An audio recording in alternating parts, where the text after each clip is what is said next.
என்னுடைய நண்பர்களான மீடியா, பத்திரிகை, டிஜிட்டல் அத்தனை பேருக்கும் என்னுடைய வணக்கத்தை நான் தெரிவித்துக் கொள்கிறேன்.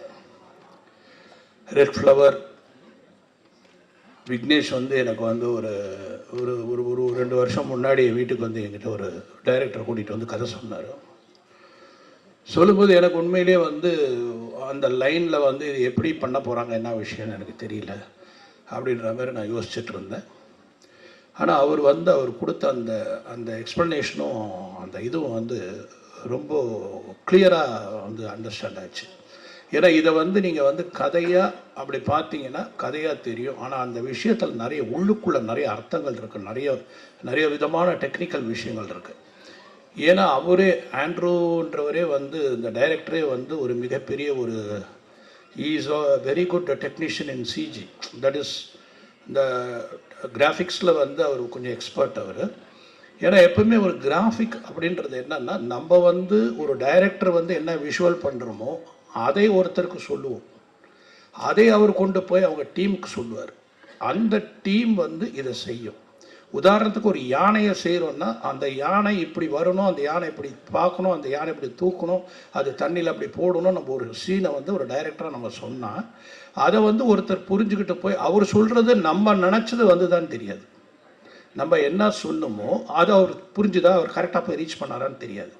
ஆனால் அவர் அதுக்கப்புறம் சொன்ன பிறகு இந்த தந்தத்தை ஒருத்தர் பண்ணுவார், கண்ணை ஒருத்தர் பண்ணுவார், எலும்பு ஒருத்தர் பண்ணுவார், தும்பிக்கையை ஒருத்தர் பண்ணுவார், அந்த பேக்ரவுண்டை ஒருத்தர் பண்ணுவார். இத்தனை பேர் ஒர்க் பண்ணுவாங்க. ஒரு சிஜின்ற சாதாரண விஷயம் கிடையாது. கிட்டத்தட்ட 55 பேர் மேலே ஒர்க் பண்ணுவாங்க ஒரே ஒரு விஷயத்துக்காக. இதை 90 நிமிஷத்துக்கு இந்த படத்தில் பண்ணியிருக்காங்கன்னா அப்போ எப்படி இவங்க ஒர்க் பண்ணியிருக்கணும், எப்படி ஒரு விஷுவல் பண்ணியிருக்கணும். ஏன்னா நான் விக்னேஷை ரொம்ப டீப்பாக ஃபாலோ பண்ணிக்கிட்டே இருந்தேன். ஏன்னா விக்னேஷ்கிட்ட இருக்கிற ஒரு விஷயம் என்னன்னா, ரொம்ப துருன்னு இருப்பார். ஆக்ஷன் சொல்கிறதுக்குள்ள ஆக்ட் பண்ண ஆரம்பிப்பார். நான் ஆக்ஷன் சொல்கிறேன், அதுக்கப்புறம் ஆக்ட் பண்ண பாடுவார். அந்தளவுக்கு அந்த உடம்புல அது ஒரு வெறித்தனம் இருக்குது. சொன்னார் இல்லையா, அப்போ சினிமாவில் நான் கஷ்டப்பட்டிருக்கிறேன், அவமானப்பட்டிருக்கிறேன், ரொம்ப வேதனைப்பட்டிருக்கேன், அதையெல்லாம் என்கிட்ட சொல்லியிருக்காரு.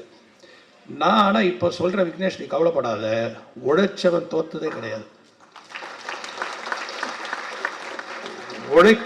உழைக்கிறவன் கண்டிப்பாக ஜெயிப்பான். இப்போ என்னை பொறுத்த வரைக்கும் நான் எடுத்துக்கிறேன், என்னையே நீங்கள் எடுத்துக்கங்க. நான் எல்லாருக்கிட்டையும் ஏதாவது சொல்லுவேன், கனவுக்கு வயசு கிடையாது. ஒரு கதை, ஒரு கற்பனை அப்படின்றது ஒரு கனவு தான். அந்த கனவுக்கு வயசு கிடையாது. எனக்கு இன்னைக்கு நீங்கள் ஹாலிவுட்டில் பார்த்தீங்கன்னா எல்லாருமே 65 and above தான் டாப் டைரக்டர்ஸ். பிகாஸ் கிரியேஷன், அந்த கிரியேஷன் சாகாது, என்றைக்குமே சாகாது. அதுவும் ஜனங்க அடுத்த படம் என்னன்னு கேட்கும்போது நம்மளை இன்னும் என்கரேஜ் பண்ணுது. அடுத்தது என்ன பண்ணுறீங்க, அடுத்தது என்ன பண்ண போகிறீங்க அப்படின்றது நமக்கு அப்படியே ஒரு ஓ பரவாயில்ல, நம்ம கரெக்டாக தான் போயிட்டுருக்கோம், கரெக்டாக தான் கொடுத்துட்ருக்கோம். ஏன்னா இன்றைக்கி காம்படிட்டிவ் ஃபீல்டுங்க. இந்த ஃபீல்டுலலாம் இன்றைக்கி இருக்கிற ஒரு லெவலுக்கு எங்கள் டைம் ஒரு ஆர்டிஸ்ட்டை மீட் பண்ணோன்னா ஒரு ஃபோனில் பண்ணிடலாம். இப்போ ஒரு ஹீரோ மீட் பண்ணோன்னா எந்த ரூட்டில் போகணுன்னே முதல்ல அதுக்கு ஒரு ஸ்கிரிப்ட் பண்ணணும், அவர் எப்படி போய் பார்க்கணும், என்ன பண்ணணும் எப்படின்ற மாதிரி. அந்தளவுக்கு இன்றைக்கி எல்லாருமே வேறு லெவலுக்கு போயிருக்காங்க. ஒவ்வொருத்தரும் இண்டஸ்ட்ரியே வேறு லெவலுக்கு போயிருக்கு. அதுவும் காம்படிட்டிவ் டைரக்டர்ஸ்லாம் பார்த்தீங்கன்னா they are all visualising extremely extraordinary. வேறு வார்த்தையை நான் சொல்ல முடியல. அதே மாதிரி அந்த சில லாங்குவேஜ் படங்கள்லாம் பார்க்கும்பொழுது இன்றைக்கி ஓடிடி மூலமாக நம்ம சில லாங்குவேஜ் படம் பார்க்குற வாய்ப்பு நமக்கு கிடைக்குது.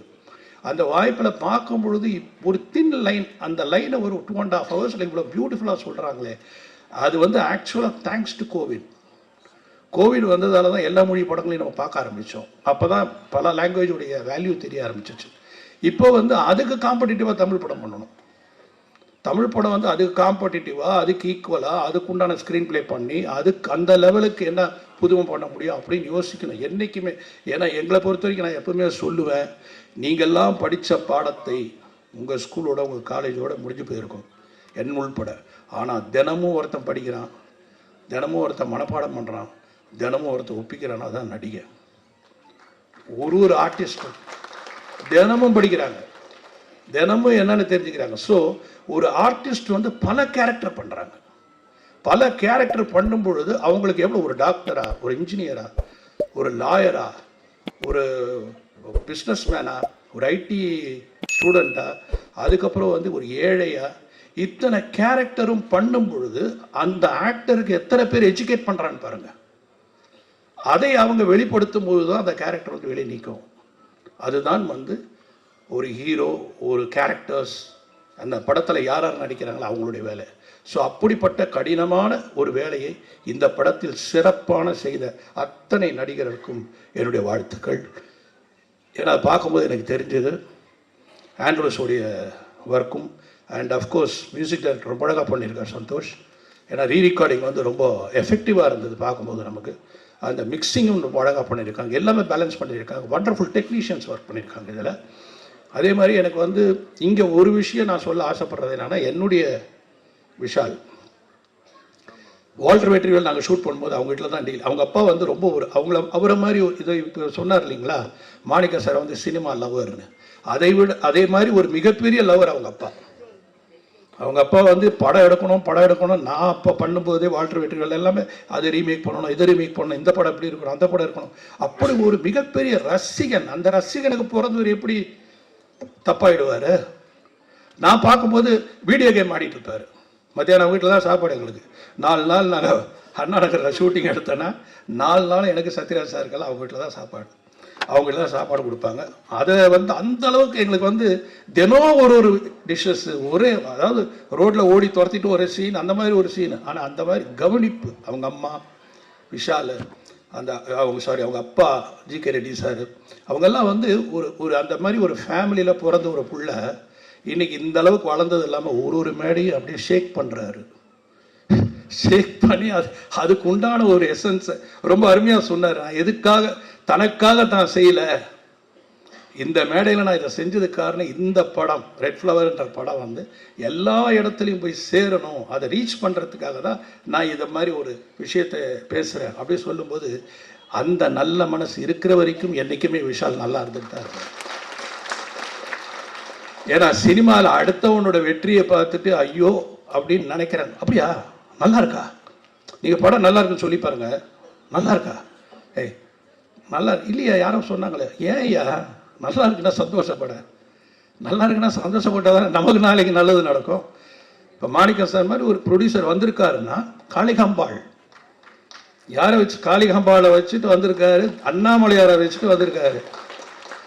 ஸோ அவர் எப்படி வந்து இதில் வந்து ஒரு தோப்பாருன்னு எனக்கு தெரியாது. கண்டிப்பாக அவருக்கு மிகப்பெரிய வெற்றி இருக்குது. அதே போல் ஒரு டைரக்டரோட கதையை டைரக்டரோட வேலை என்னென்னா, முதல்ல அந்த ஹீரோயின் அந்த ஃபஸ்ட்டு ப்ரொடியூசரை கன்வின்ஸ் பண்ணணும். தயாரிப்பாளருக்கு கதை பிடிச்சிருந்தா அடுத்தது இந்த கதாநாயகனாக இவர் இருந்தால் நல்லாயிருக்கும்னு நம்ம சொல்லுவோம். அந்த கதாநாயகிட்ட போய் என்னுடைய டைம் நான் சொல்கிறேன், இந்த கதாநாயகிட்ட போவோம், அந்த கதாநாயகிட்ட கதை சொல்லுவோம். சொன்ன பிறகு அந்த படத்தை நாங்கள் இத்தனை நாள் எடுப்போம்னு ஒரு ஷெடியூல் போட்டு தருவோம். அதை போட்டு கொடுத்த பிறகு அத்தனை நாளுக்குள்ளே முடிக்கணும் அப்படின்னு பிளான் பண்ணுவோம். முடித்த பிறகு எங்களுடைய முதல் வெற்றி அப்படின்றத தயாரிப்பாளரை திருப்தி பண்ணுறது. அவர் நல்லா இருக்குன்னு சொல்லிட்டார்களே நம்ம முதல் படி ஏறிட்டோம்னு அர்த்தம். 2வது படி அதை வாங்கின விநியோகஸ்தர்கள் நல்லா இருக்குன்னு சொல்லுவாங்க, அவங்களுக்கு பிடித்திருந்தால் அடுத்த படி ஏறும். அதுக்கப்புறம் தான் 3வது ஆடியன்ஸ் கிட்ட நம்ம போவோம். இதை மாதிரி ஒவ்வொரு ஸ்டேஜ் ஆஃப் சக்ஸஸ். ஆனால் இன்றைக்கி மாணிக்க சார் பக்கத்தில் உட்காரும்போது சொல்கிறாரு, இந்த படம் பாருங்கள் சார், ஃப்ரைடே சாட்டர்டே சண்டே எல்லாம் ஃபுல்லாகும், அந்த அளவுக்கு இருக்குது. இவ்வளோ சந்தோஷப்படக்கூடிய அளவுக்கு இந்த டீம் அவருக்கு ஒரு படம் கொடுத்தாருக்குன்னா அந்த ப்ரொடியூசர் நிலச்சி இந்த இண்டஸ்ட்ரி நிற்பார்ன்றது எனக்கு நம்பிக்கை. கண்டிப்பாக நிற்பார் அந்த அளவுக்கு. அதே மாதிரி எனக்கு எல்லாரையுமே ஆண்ட்ரூஸை வந்து once again I am appreciating Andrews. ஏன்னா ஃபுல்லாக க்ரீன் மேட்லேயே ஒர்க் பண்ணியிருக்காரு. இப்போ சந்திரமுகியில் கூட நீங்கள் ஒரு காத்தாடி சாங் பார்த்தேன், நான் 3 பேர் கொடுத்தேன். அதில் ஒருத்தர் காத்தாடி சாங் கூட வந்தார், வெறும் ஸ்கை எடுத்து கொடுத்துட்டேன், காத்தாடி எப்படி எடுத்து கொடுத்தேன், இதை போட்டி பண்ணிடுப்பான்னு சொல்லிட்டேன். அவர் எடுத்துகிட்டு வந்து கொடுத்த உடனே காத்தாடி வந்து ஸ்கையில் ஷேடோ இருக்குது. அப்புறம் அவர் கூப்பிட்டு சொன்னேன், ஏயா காத்தாடி எப்படியா ஸ்கையில் ஷேடோ வரும்? ஸோ அந்த அளவுக்கு ஒர்க் பண்ணுறாங்க, அந்த அளவுக்கு யோசிக்கணும், அந்த அளவுக்கு பண்ணுறாங்க. இது ரொம்ப சாதாரண விஷயம் கிடையாது. அதை வந்து அப்புறம் இன்னொரு இது பண்ணி திருப்பி கரெக்ட் பண்ணி ஒரு விஷயத்தை 4 வாட்டி பண்ணி 4 வாட்டி பார்த்துட்டு தான் பண்ண முடியும். அந்த மாதிரி இந்த படம் பூரா மேக்ஸிமம் க்ரீன் மேட்லேயே விஷுவல் பண்ணியிருக்காருன்னா ஹீ இஸ் ஸோ கான்ஃபிடென்ட். அது கதை வந்து எப்பவுமே இயக்குனருக்கு தெளிவாக இருக்கணும். கதை இயக்குனருக்கு குழப்பமாச்சுன்னா வாத்தியாருக்கு பாடத்தில் சந்தேகம் ஏற்பட்ட மாதிரி ஒரு வாத்தியாருக்கு சந்தேகம் ஏற்பட்டால் பசங்க காலி, டைரக்டருக்கு சந்தேகம் ஏற்பட்டால் ப்ரொடியூசர் காலி. அதனால் டைரக்டர் தெளிவாக இருக்கணும்.